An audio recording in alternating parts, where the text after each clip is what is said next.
I'm co-host James Ash. And I'm co-host Phil Scaife. Welcome to the Business Lockdown.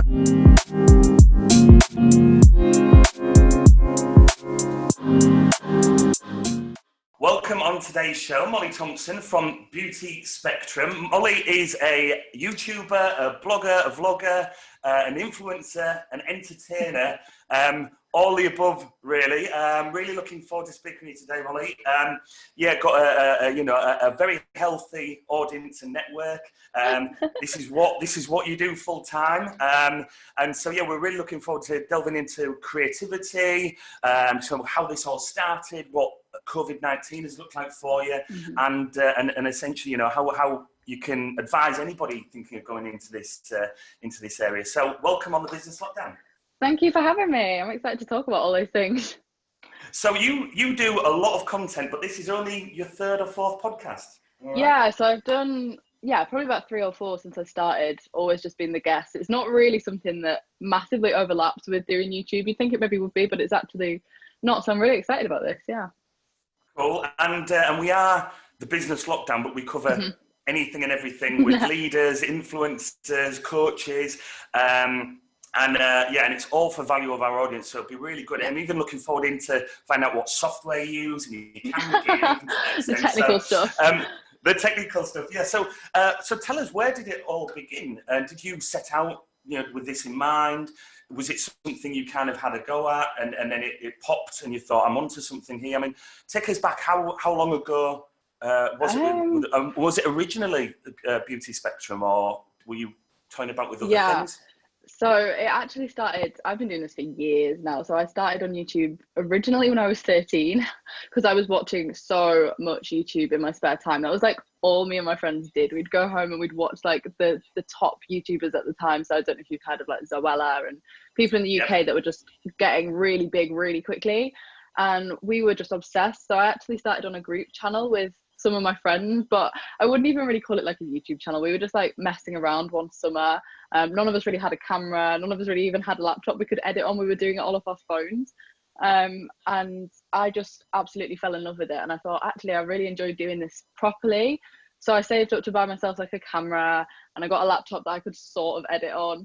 And then I started my own channel separately, and my friends were like totally fine with that, because the one we were doing, we were just kind of messing around on.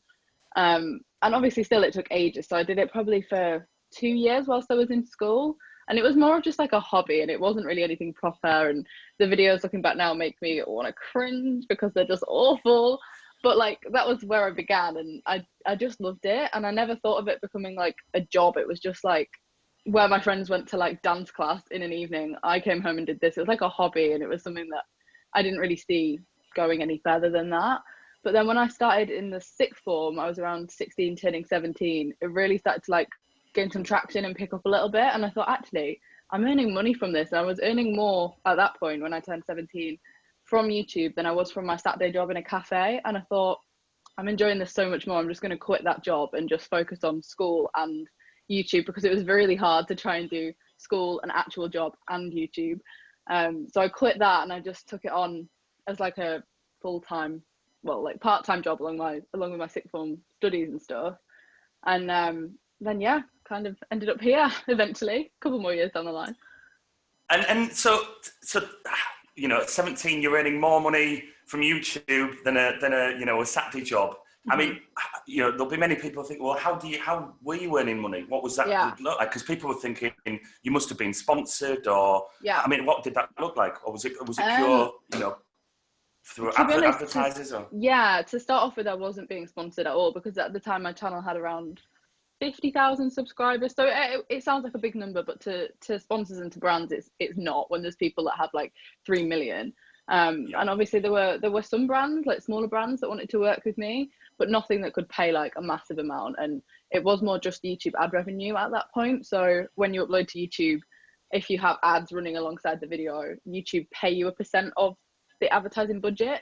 I did not know that. I did it for 3 years where I didn't get paid anything, and I didn't really realize that you could like profit off it. I just thought that the people that were doing it really well obviously were being sponsored, and that was how they were doing it. But no, to be honest, the first 2 years it was primarily ad revenue that was funding it. And to me, that was amazing. I saw this money going into my bank account once a month. I was like, what the hell? This is crazy, because I'm just doing something that I've already done for 3 years as a hobby, and now I'm being paid from it.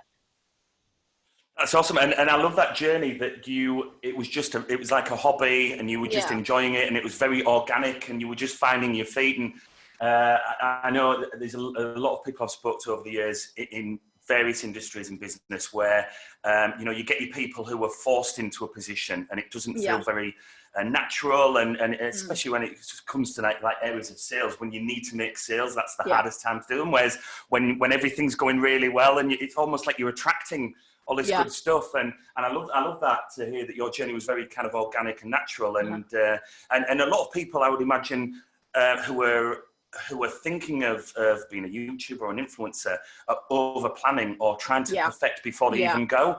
And I think 100%. one thing I certainly within COVID-19 is what we're seeing is vulnerability is so key. It's like being prepared to be vulnerable and essentially crap at something that you've never done before. That's it. And when you're younger, right, it doesn't matter. You don't think like that. But once you get older, you're like too hypercritical about what you're doing and how you're doing it. And 100%. so it sounds like that was a really amazing kind of age and period just to have a go at it all and enjoy it and have fun. And then you've seen like there's something here. I mean, so 50,000. So how do you get to 50,000? Was it pure organic growth? Was it just that? Was it one type of video that just went crazy and then you capitalized on that?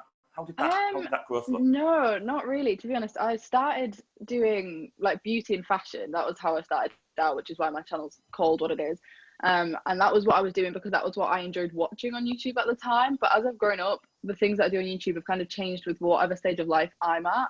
So I've never really had one specific type of content, but something that has always stayed constant is that I've vlogged alongside it. So like usually at that time I was uploading twice a week. One of them would be like a challenge video or a makeup video or a fashion video. And then the other video would just be a vlog of like my weekend or my week. And I think it was those that originally got people to keep coming back because it felt like you were kind of living my life with me. And even now I get comments being like, oh, I've watched you since you did your GCSEs and I've followed it like weekly. And to me that seems mad because I feel like so far away from that stage of my life now. But I do think it was that like, I don't know, constant weekly upload of like just a normal girl doing something that so many people up and down the country were doing. And obviously my audience were roughly my age or a little bit younger. So they've kind of done it with me. And I do think that that was what kept people coming back. And I don't know if that's how I got to 50,000 as such, but like it did feel as though that was what was helping. And so when we're talking about growth of audience, and you've got a very healthy audience, of course, how proactive have you been in terms of building that? And have there been times when you've been more driven to build it rather than just be kind of putting out natural content and seeing your audience grow? And have you ever paid to advertise your channels in order to increase your growth? No, I've never paid for it to be advertised anywhere. Like I don't really even think I would know how to do that. But I think to start off with, I was very driven. Like as soon as I started, like I hit my first 1,000, and once I saw that happen, I was like, okay, that's great, but now I want 2,000. And I was really like, okay, guys, like if you've got any friends that you think might like my channel, and to be honest, looking back now, it's a bit cringy because I probably sounded a bit desperate, but it worked, and those people did spread the word, and a lot of everything that's happened is because the people that watch me have helped me out so much. And that kind of was how it was until I got to the first like 10,000 or 20,000 maybe. And then after that, it was more like video based. So when a video does really well on my channel, I can see that new people are like finding it and subscribing through that. So then I became a little bit more content driven, and I wanted to like improve my content. And that real like push was only ever to get to like, I don't know, in my head it was 1,000, and then it was 10,000, and then ultimately it was 100,000, because when you reach 100,000 on YouTube sends you a play button, and that became like my end goal. I was like, oh, imagine getting a play button, that'd be amazing. And then once I hit 100,000, I kind of just not tapered off from being bothered about the numbers, but like to me that was a pretty solid goal, and I've achieved it. And then I was like, I'm just going to take it easy for now and enjoy what I'm making, rather than focusing on how many more subscribers I can get this week than last week, because I think sometimes that becomes a little bit negative because you're in a headspace all the time of like, this isn't enough, I need to do more, and that gets really draining because sometimes you really can't do more than what you're already doing. It's a good point, because I think one of the last questions I was going to ask you was, you know, what's the kind of end goal, and that based around, you know, in terms of like figures and numbers. And when you're talking there, I was thinking at how, because that could be very unhealthy, couldn't it? He's always chasing that, and the goalposts moving. And you know, it's you're never achieving your goal because it's always moving, always moving. So that's really amazing to hear that. And I think that would be very inspirational to a lot of people watching this and listening to this. Is that you've just taken a step back and enjoy things now and switch up a bit. Because there's a lot of things like, you know, when it comes to like likes and comments and trolls as well, because there's a lot of social media can be an amazing marketplace, 100%. right, for connecting people, but there can also be an incredible disconnect as well. And certainly with COVID-19, I know a lot of people, although maybe interactions have increased because everyone's got loads of time, everyone's on the devices, everybody's doing like quizzes and using Zoom conference calls for businesses and families coming together. But there still is a real disconnect with that. You know, we're not in the present. You're not physically present with people for a matter of months. And what's been your experience of, you know, have you had your audience reach out? You know, let's look at kind of comments, trolls. Has there been times when you've been really obsessed with like numbers and comments and been really sensitive? I mean, being a young woman, I mean, that must be. I've got to admit, I wouldn't have liked to have been in my teens when all of this social media was going on, because you're so hypersensitive at a young age, and it's out there for everybody to see.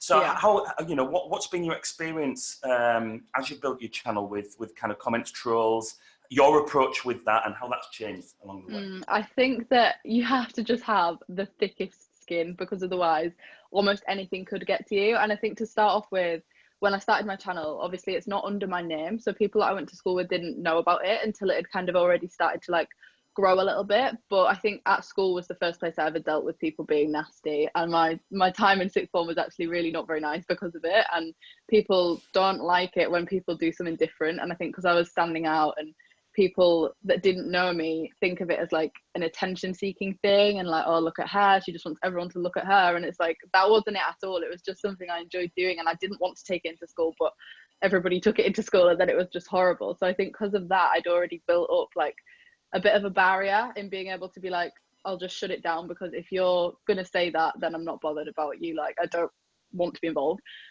So then when people started to watch online and it did gain more of a following, obviously with that you do get the nasty comments, but generally my audience are pretty like, it's the same people coming back to watch my videos quite a lot of the time, so it's actually not as common. Like, I don't get loads of hate, although I have noticed that since like COVID-19 and the lockdown, there has obviously been like new viewers, more viewers, or maybe just other viewers that are on their phone more. And I think people have become kind of like, I don't know, so obsessed with issues that aren't theirs, because there's nothing else going on, and that's fine, that more people have been commenting stuff that is like, just, I wouldn't call it hate comments, just like nitpicky things where they think because they watch my life and I put my own life online, that they can comment on it. And to a certain extent that's true. Like, I do put my life online and you can comment on it, but there are some things that I just think, I don't really know why you pointed that out to me. Like, you didn't really need to say that, did you? Like, just be a nice person, and then it's just better for everybody. And I think you've just got to like that, otherwise it does get you down. And for the most part, I'm pretty good at being like, that's their problem. But on days when I'm already feeling a little bit down, or like something else has bothered me, and then I read comments like that, it does upset me, because I'm a human being. Like, nobody wants to read nasty things about themselves as soon as they unlock their phone. It's not nice, but you do just kind of get used to getting over it. And what's your approach to negative comments? What do you always respond? Do you sometimes respond, or do you never respond? How does that look?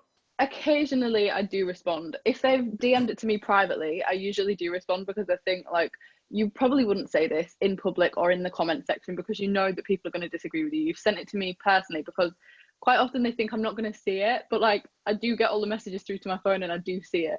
So sometimes if it's just something like, I don't know, trying to call me out for something, or just being outright nasty, like some people just have strange opinions on things where I'm like, why is it bothering you so much, like what I'm wearing or what I had for tea? Like, why are you being so rude about it? So I will comment back to them occasionally, but for the most part, and especially if it's about somebody that's in the videos with me, because I do a lot of videos with my mum, with my dad, with my brother, with my boyfriend, and if it's about any of them, I just delete it, because I think I wouldn't want them to see that, and that would be upsetting, and that person is obviously just horrible. Like, there's no reason for that to be on the video, so I just delete it before anyone can reply. Also, and you just mentioned there about your parents and your brother and your boyfriend being in the videos, which, when it comes to your creative process, how does that look? Do you take inspiration from other YouTubers, influencers? Do you do that and then wrap it up with your own personality? Do you ever sit down and look to come up with it almost seems impossible now to come up with something completely original, because it's with the market, as some would say, saturated now with content. How does your creative process look? It's hard because everything on YouTube is constantly changing. So as soon as you think you've kind of nailed something that's working and your audience and is doing well in terms of views and revenue, then the game changes and the algorithm changes, and it's constantly keeping you on your toes, which to be honest is kind of good. But I do definitely take inspiration from other people on YouTube. I'll see videos go up that are popular and I think, oh, actually that does look quite fun to film. But then I usually kind of think, how could I twist this to fit me and my audience? Because I don't want to copy, and I think that it's so easy to just replicate a video directly. But then it's what's the point? You're not being authentic, you're not bringing anything new to the table, and that's when the market does become very saturated, because there are so many people doing that, and it is hard sometimes to not fall into that. But in terms of how I try and organize it and try and plan it, I usually kind of sit down and think, okay, what's working this week? What kind of stuff do I want to do this week? Can I film with anybody? Which is obviously really hard right now. I think my mum and dad are sick to death of me being we're just going to film one more video. They're like, Molly, we filmed so many videos in lockdown. But I obviously can't film with anybody else. And usually I have a group of friends that all do YouTube, and we're a little YouTube friendship group, but they live all over the country and I obviously haven't seen them for months. So it is a bit of an issue when you can't leave the house. A lot of my content before was very going out and travel orientated as well, which is kind of how I've tried to vary up my channel a little bit from other people's channels, because I do a lot of travel stuff. But it has been hard over the last couple of weeks, especially coming up with new ideas, because there are limited things you can do from one room. And let's look at your week. Do you Monday to Friday? Do you have a set week where you'll be creating content? You'll be upload. Do you have consistency when you normally post your videos so your audience are aware? Or do you're pretty flexible with that? So I have set upload days, and I kind of always have. It used to be Tuesday and Saturday, and then when I left sixth form, because I went to uni as well for a year, different story, and then I had a lot more free time, so I started uploading Tuesday, Thursday, Saturday, Sunday occasionally. But obviously now there's just not really enough to be doing to upload 4 times a week, so I've stuck to Tuesday, Thursday, Saturday, and the videos that go up during the week are more challenge videos or haul videos, fashion, or I don't know, ones with my family. And then on a Saturday I upload a weekly vlog where it's kind of a little bit from each day of the week, just a bit more natural, a bit more off the cuff, what I've actually been up to. And obviously people watch different things for different reasons, and sometimes the audiences don't always overlap, because some people watch YouTube just to watch you do challenge videos, and that's amazing. But then there's people like me and quite a lot of other people, maybe a little bit older, that come to YouTube to watch vlogs and just put something on in the background almost, when you just want to watch a video and you're also tidying up, or you're doing your makeup and you just want a homey feel. That's why I still enjoy doing that content, because even though it's not pulling the most views and it's not pulling the most advertisers, I enjoy making that, and people always come back to it.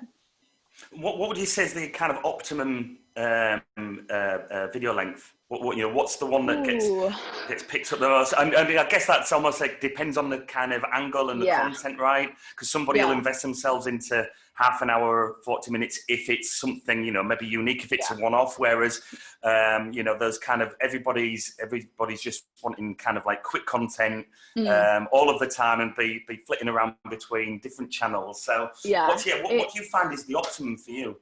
It's a weird one, because I do upload quite long videos. I used to have I don't know, 10, 12 minutes, usually under, when I was a lot younger. But now I would say probably anywhere between 10 and 20, maybe even 25 minutes, depending on what the video is though, because people that watch my channel, usually my retention, my viewer retention is really quite high, which is quite a good thing. I think because the people that watch have watched for a while, so the audience aren't coming specifically because the video is one specific video. They're coming because they just like the regularity of being able to watch. However, videos that do well, like noticeably have more views, are the ones that are like either trends at the time or challenges at the time, and they're usually between like 10 and 15 minutes, so they are a little bit shorter. But I think it just depends really. Like, it also depends what I've titled it, who's in the video. Like, anything where it's me and my boyfriend together, more people watch it because they're more invested in that. I don't know why, that's just how it works, and it kind of always has been. Kind of the same with my brother. So it just depends. Yeah. And do you shape your content depending on what platform you're putting it on, or do you create one style of content and put it out across all your different platforms you're on, or what is that process like?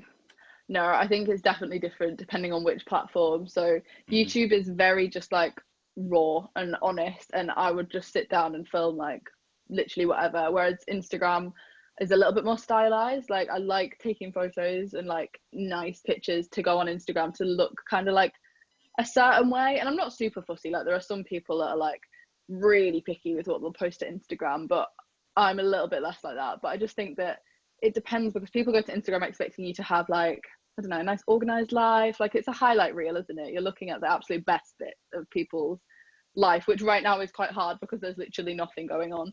But to start off with, it was more of like a platform that I used to back up my YouTube. So like, I'd go to Instagram to promote just my YouTube, and that was all I was using the account for. And then after maybe like a year or two, I started posting more pictures of myself and realized actually people way prefer that. They want to see you and what you're doing. And then now that's all it really is. It's like me, my life, my family, but like the best bits. Whereas if you go to YouTube, it's just like a bit of everything, the worst bits, the best bits, the rough bits in the middle. And then like, I only really use Twitter on top of that, and Twitter's just mainly me complaining and just the same as everybody else on Twitter, like ranting just a bit. offloading. Yeah. Like, I'll go to Twitter and offload, and then I'll be Yeah. nice. I'll be nice. Literally, Awesome. yeah. But they all have different places. But Awesome. And how do you find YouTube in terms of? Because I mean, there's a lot of you know, their systems seem to pick up certain words, and they'll hold your video back or not release it. What's your process been with in terms of with that platform? And recently we uploaded in excess of like 140 videos, pretty much in 2 or 3 days. Oh, really? And I think the kind of quantity was one thing, but even I think there was a couple of videos, because we mentioned. I was interviewing someone and mentioned, like, is it a modern day pyramid scheme with a business, which actually pyramid schemes are illegal. And so there are certain businesses out there that kind of, some said a modern day pyramid scheme. So, and I just asked the question knowing that it wasn't, but just because I'd said that word, it's in YouTube pulled it. And there was one, what was the other one we used as well? I think they pull things, you know, if you ever use the word supplements, because they don't want people with all of that. So, 100%.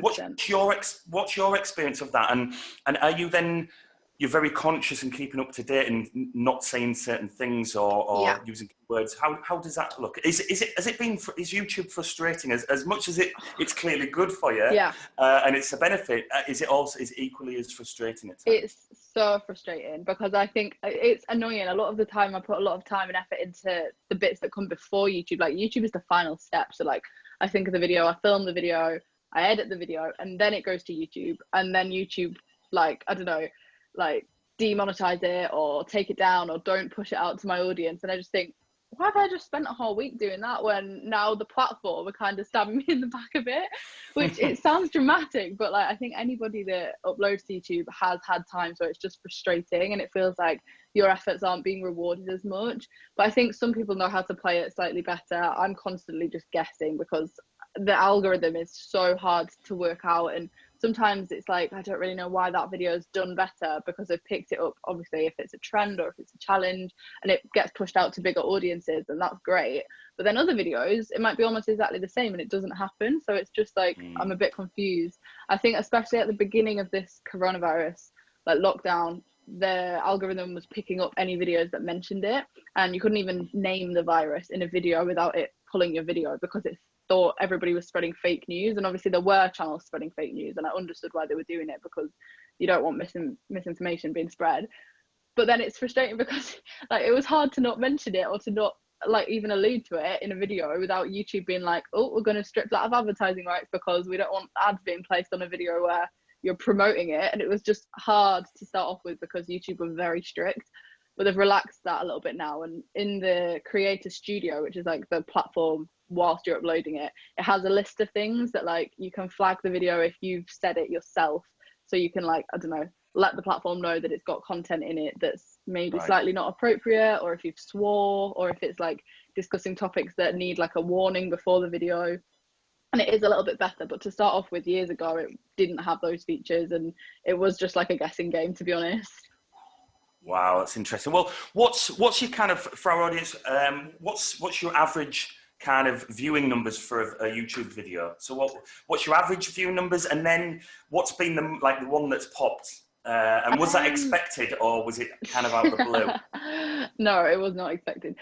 So on average, I would say it depends again on the video. My vlogs get less views. I would say they're between like 15 and 30,000. And then my challenge videos are anywhere between like 25 and 40, 50,000. So it does move around a lot. Like during lockdown, I've uploaded some that have got like 60,000, and then I've uploaded some that have got like 10,000. So it moves around anywhere between that.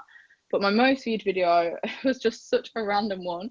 My brother and I filmed a challenge that was popular at the time. You might have actually seen it. There was a lot of people doing like swapping diet videos. So it was like I swapped diets with my brother, I swapped diets with my grandma. Like they were just popping off everywhere on YouTube. So me and my brother, who's really not that different to me, it wasn't like a dramatic video, filmed that, and for some reason it just picked up on the algorithm, and I think it's at like 600,000 views now. So it's nothing crazy, it's not like millions of views, but it wasn't expected. And it was bizarre because for the first few days that it was up, it just got a normal amount of views. It was sat at like 30,000, 40,000, and then it was really weird actually. I went on a night out and my phone was just blowing up, and I was like, what is happening? Like it was just at 40,000 views, and I didn't really pay any attention to it. I was like out having a good time, and I looked the next morning and it was on 300,000 views, and I was like, okay, that happened very fast. Like I don't know where these people came from, but it had picked up on the American algorithm. So all the viewers were American, and it was just so not my usual audience or my usual response to a video. And I was like, but then that meant that it picked up also loads of random comments, because it was obviously being pushed to new people, and they were watching like maybe a British person do this for the first time, and the comments were just hilarious and bizarre, and people were like not understanding us, and it was just a really weird response to a video. I've never had anything like that, because none of my others have really picked up like that, because that was just like a standalone situation. Well, Molly, what's the risk there? Because when something like that happens, are you thinking, right, we need to do this again? We need to now replicate this. And was there a feeling like, okay, we need to jump on this? And if so, then if that didn't work out again, are you constantly like wondering why, or did you just think like this is just, it's been random and I'll carry on as normal, or were you like, right, I must now work with this and try? I guess it's like any kind of like music artist when they get like a massive hit and think, right, we need to replicate that and do the same. Yeah. So what was that like? Yeah, no, it was a little bit of that. I think I was a lot more alert to the fact that maybe if my brother was in a video again, would that work? Or maybe if it was another food challenge, would that work? And at the time, this was around like March, April last year, food challenges were very popular. So I really feel like I filmed all of them now, and I don't think I'll do many more because there's just not that many more to do. But at the time I was like, right, okay, what can we do? How can we change it up? And I did kind of follow it with a couple of other similar, not the same videos that did well, but not the same level of like being picked up like that. But it was kind of like I didn't mind too much. I enjoyed filming them, and they genuinely were just like a laugh. So it was a one-off, and I kind of knew that because that didn't happen every week. And although it's frustrating, and I would have loved all of them to pick up the same amount, because like obviously when that happens, your subscribers grow and it makes a lot more money than the rest of your videos do. But I also knew that that wasn't really going to happen. And I thought if I just keep trying to hop on every single trend, my audience then know that it's just not authentic, and they're not watching me because it's like a trend, like, I don't know, subscriber thing. It's just an authentic, normal person. So. Well, that's an interesting point, because I think you then run the risk, don't you, of putting out content to gain new followers, whilst you're forgetting about your current audience. I mean, I guess it's like you get these when Sky TV do a promotion for new customers, and they're like, and you've got your existing customers going, well, what can I not have that offer and pay that? Yeah. So Yeah. I think there's got to be a fine line there, haven't you, where you're true to your audience whilst still being appealing to growing you know, a new audience as well. I was looking at your channel, and was it Australia and Singapore you went to? So you did some traveling. How long was that for? And you've clearly put some content out there. And did you? Well, you clearly captured that content whilst traveling. But were you creating and working on that and putting it out whilst you were traveling, or did you wait until you came back to the UK? Yeah, so I was away for 7 weeks in total, so quite a while, not like ages. And I decided before I went that I didn't want to upload whilst I was there, because I just wanted to have like the best time that I possibly could without working, because like for the first time ever, I just wanted a bit of time to be like a regular 20-year-old that's going to Australia to have a bit of a gap year. And I didn't want to focus on it. So I decided to pre-film 7 weeks worth of content, which was an absolute nightmare because I left on New Year's Day. So like I was doing all of that right on Christmas and getting everything sorted. And December was just a massive blur because I was so busy. And then I flew out and I just left it. And I was like, right, I've sorted it. Everything should go up by itself. I don't even have to have Wi-Fi, because I didn't really know where I was going to be all the time. And a lot of the time I wasn't anywhere that I could be on my laptop. And that was hard. And it obviously wasn't the content that went up wasn't as popular because I wasn't doing it live. So nothing was like fitting to the challenges that was on YouTube at the time. It was more just like content to not fill the gaps, but like make sure my audience still had something to watch, and obviously also make sure that I still had an income while I was traveling. So it was a bit of a weird time, but I also knew that I was going to be filming it all. So I thought the content when I get back is going to be amazing, or like I thought it was amazing, because I just had the best time. And I think it really came across in the videos that it was just like such a good trip, and people enjoyed watching it, because obviously it's not something you can do every day, and it's not something everybody gets to do. So it was just a bit of a balance, a bit of a weird time. And then obviously during like the first few weeks once I got back was when the lockdown happened. So then I was like, oh my God, now it's really not the best time to do. It's really recent. It's really recent that you went away. So, right, okay. Gosh, so you've had to talk about two extremes. Like you've been away and had all this freedom, and then come back and zoom. So I got back at the end of February, and then it was just a downward spiral from there, really. I had like the best beginning of the year, and then the worst after that, because I was on such a high, and then it was just so boring after that. But it did mean that I had a lot more time to edit the content that I'd filmed and really give it everything that I had, because I wasn't doing anything else. So I'm really like happy with how all of that turned out. I put a lot more effort into those videos. But it was a weird balance. And obviously traveling like on my own, it was also bizarre, because I was filming it and vlogging with people I just met that day, and they were like, what are you doing? And I was like, oh, well, actually. And it was just, it's a hard one to explain to new people. And I hate speaking about it, because I just think that people instantly are going to think that I'm just trying to show off, and that's not it at all. And I wasn't filming it for any other reason than it's going to be nice to look back on. So that was a bit of a strange experience. And obviously I didn't want to be editing it whilst I was there as well, because it takes a long time, and I just didn't have that kind of spare time. And even if I had, I also didn't have any internet connection. So it was like, I just knew it wasn't really going to work. Well, and you talked about scheduling before you went with your content to ensure that things were going out. Were you still active? Were you making sure that social engagement was continuing whilst you were away whenever possible? 100%. Yeah. So it was only really YouTube that I wasn't posting to like as I was there. So like my Instagram, I was like posting as I was there, which kind of was a bit of a hindrance, because then once I did upload it to YouTube, people were like, oh, we've already seen that on Instagram. But it was a weird one, because I knew that YouTube takes up more time. So I was replying to all the comments on the videos that was going out, because obviously I did have time to do that. And anytime I had like a down minute, I was like, right, okay, I'll just like get back to these people, because I was still trying to do emails and still trying to do like those bits, but just not the long edit process. But yeah, it was a bit of a strange time. I'd never done anything like that before, so it was a bit of a test to see if I travel again in the future, whenever we're allowed, would that work again, and would I do it again? But I think it worked okay, so yeah. Oh, so and then tell me a little bit about what software you use and what equipment you have, and is this like have you had the same equipment and software for years, or have you recently switched? Are you trying to upskill in certain areas as well? How does that look? So I've kind of had the same setup now for probably like a year, but then before that it was very similar. So I started out I literally did start out editing and uploading from my phone. So at the time I had like the iPhone 6, and I did the first 18 months all from that. And I think I got to 10,000 subscribers before I edited from a laptop, which is ridiculous now thinking about it. But also at the time, the content going out on YouTube was a lot lower budget. Like of everybody that I was watching, like vloggers in the UK, it wasn't quite where it's at now. Like it hadn't quite reached that. And then once I got a laptop, it was obviously like a bit more professional, and I was editing on iMovie, which is the free editing software that Apple have, and that was fine.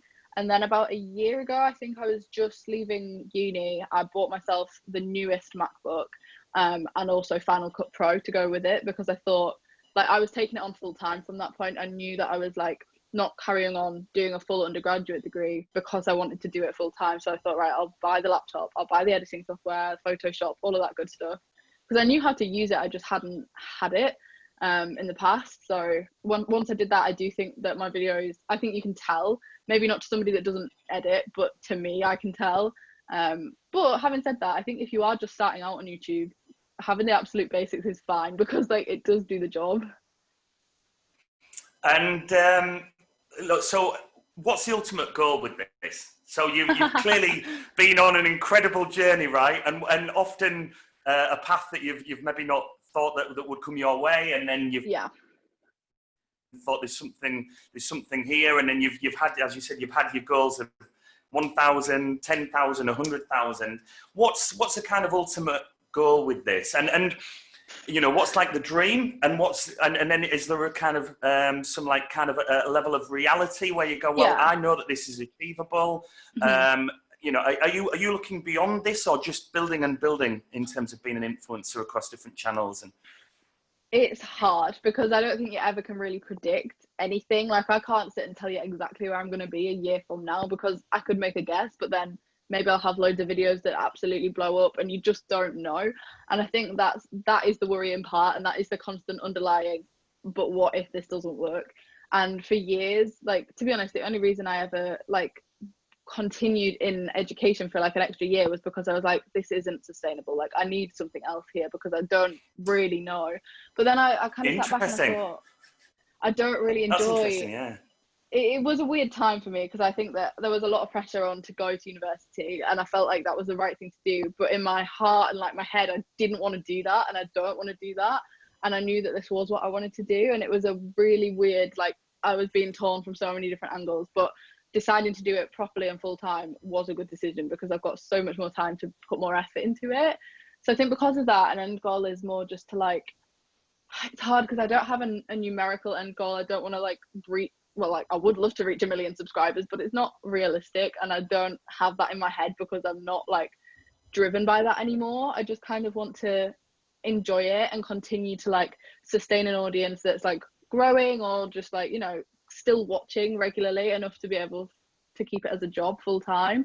And then just kind of see, really, like being asked this question stresses me, because I'm like, oh, I don't really know, because it could go so many different avenues. Like there's things I love doing that are part of this job more than others. So like, I don't know, I love stuff like this, for example, and like the recording part of YouTube is probably my favorite. So then I'm thinking maybe I'd love to go into like presenting or radio or something like that, and could this help me get into one of those avenues, because I have quite a portfolio of work that I've already done at such a young age. And okay, yeah, I'm not qualified in any of it, but if people like see it and saw it, I don't know, it's a weird one, because I don't really know where it's going to take me, but there are things that I would love to do. But my focus for right now and for like the next year is to just like be able to travel with it. Like that, funnily enough, that was my goal for 2020. Hasn't worked out because, you know, but hopefully next year I'll be able to do that and make that more of my like end goal, because ultimately I would love to be like more of a travel content person, or that somebody that did a lot of travel alongside other stuff.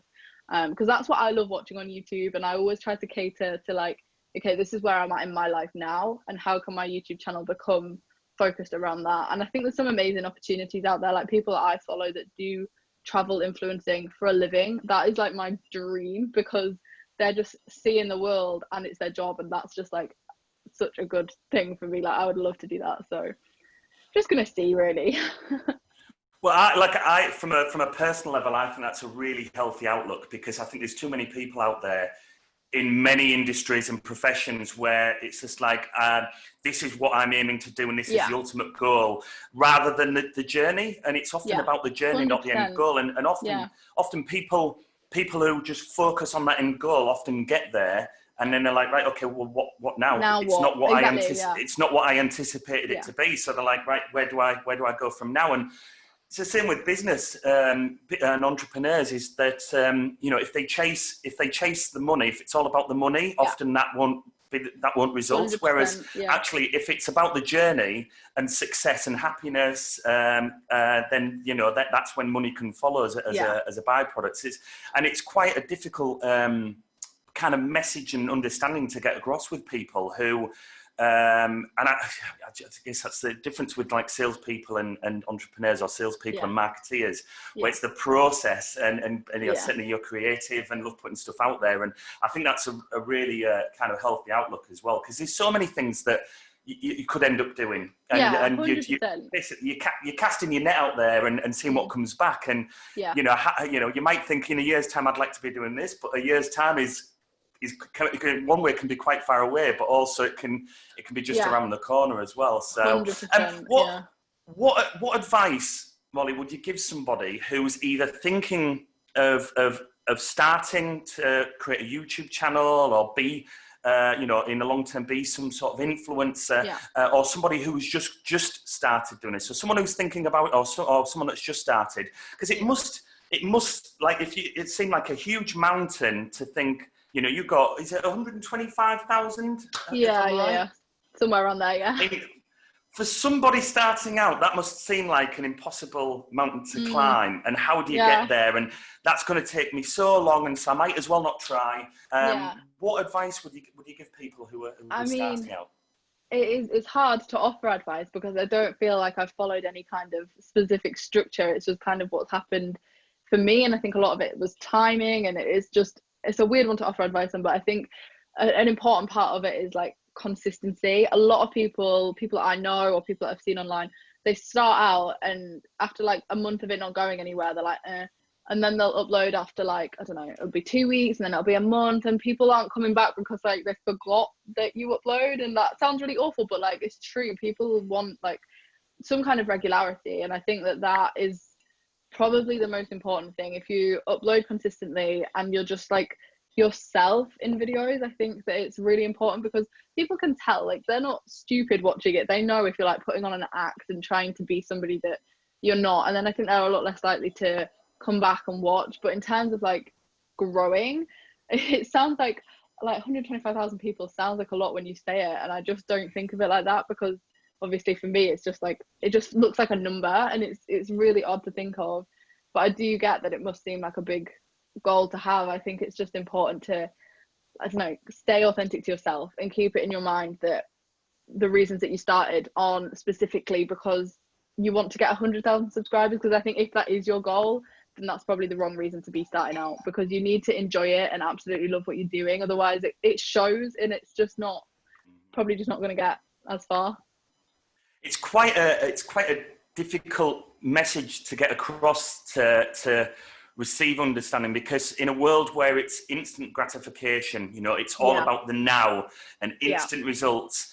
For someone to really commit and understand that it's patience and it's a long game, and actually doing a lot of work for very little results instantly. It's quite the opposite of where majority of people are in the world of social media right now. So it's quite an interesting point, and it's something like, it's just, I mean, that must be such a challenge. I mean, how do you find within your, you've got as you said, a network of people on social media.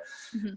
Would you say that majority of people you engage with who are influencers, who are putting out content, have had that attitude, that understanding, that long-term approach, and consistency, patience?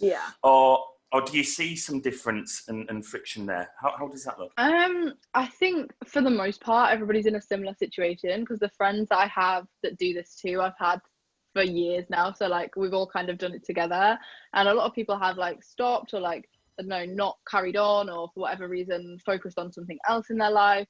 And that's absolutely fine. But for the people that are still doing it or are doing it as a full-time job, and some of my friends are doing absolutely amazing for themselves, like really, really impressive stuff. It is just that. It's like hard work, patience, long hours that people don't see when they're not getting paid or they're not getting anything really for that. And then suddenly it's just gaining a little bit more and it's gaining a little bit more. Or maybe they've uploaded like a series of videos that all did really well and that really helped them. And I think it is just that consistency and hard work. But there are a lot of people coming through on YouTube, like newer YouTubers or influencers, whatever you want to call them, who have started a lot more recently in the last year or 2 years and grown very quickly. And that's great. Like that's good for them. And I'm sure that that works really well for them, but it is a slightly different method. I think that you can see those people like coming up really quickly and it's like, okay, they're going to be big. But then sometimes what happens is that they're not, I don't know, they don't keep their audience, or they have a couple of really popular videos and then they have a lot of subscribers because those videos did really well, but the rest of their videos aren't getting as many views and their engagement isn't actually as high, like compared to their subscriber amount, because it was just a one-off kind of thing. So it's hard, and it is weird to look at as somebody that does it as well, to be on YouTube looking at it from a point of view of like, I know how this works and I know how they're doing it, but I also can't replicate it because it doesn't work the same for everyone. True. Right. Well, we could talk for longer. This is always the same with our guests that we've got, but it'd be great to have you on the show again. So, I mean, yeah, to say this is your third or fourth, but I spotted on your video the other day, you told your audience that you were coming on and that you were a little bit nervous, and I was like, and actually, that's interesting as well, because someone who's always on camera and putting out content and comes across very confidently and authentic, and that was quite interesting to pick up on, and I think you know, the thing is anyone thinking of putting out content online in whatever way, shape or form, is just to actually do it. You know, 100%. Just put you know, take one step forward and start to put content out. And again, you said when you started out, you were just testing and trying and having fun with it. Yeah, it was just a massive mess. Well, so where can people find you, Molly? I'm on YouTube, Instagram, TikTok and Twitter. TikTok's a new one, with the same name on all of them, just Beauty Spectrum, probably will come up. But yeah, I mean, I would love it if there's any new people watching or listening that want to subscribe, but just those platforms really. Awesome. And what do we do with the click the link to subscribe? You can do that if you want. Yeah. Might well be a link. Hey Molly, it's great to chat with you, and we record these to just give nothing but value to our audience, and it's been brilliant insight chatting with you today, and we'll look forward to keeping an eye on you and being fans, and getting you back on the show in the near future. Oh well, thank you for having me. I've really enjoyed it. Thank you very much. Cheers. Thanks. Thank you so much for joining us on the Business Lockdown. Please comment, like, share and subscribe to help build our global community. We look forward to seeing you all soon.